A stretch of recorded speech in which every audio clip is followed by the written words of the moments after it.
নতুন বছর আসছে। আপনি হয়তো ভাবছেন সব কিছু নতুন করে শুরু করবেন। এমন ভাবনাটাই ফালতু।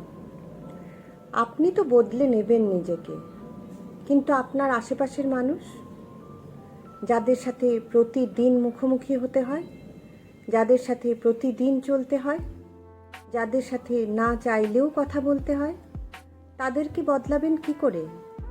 তারা যেমনটি ছিল আগামী বছরেও তারা তেমনটাই থাকবে। নিজেকে ঢেকে রেখে তারা আপনার সাথে শয়তানি করবেই।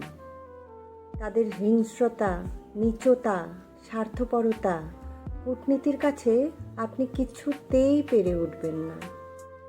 একটা করে বছর আসবে, বছরটা চলেও যাবে, ওই মানুষগুলো কিন্তু বদলাবে না।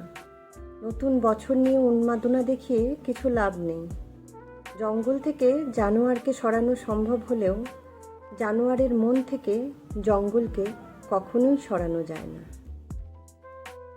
কলমে সরজিৎ ঘোষ।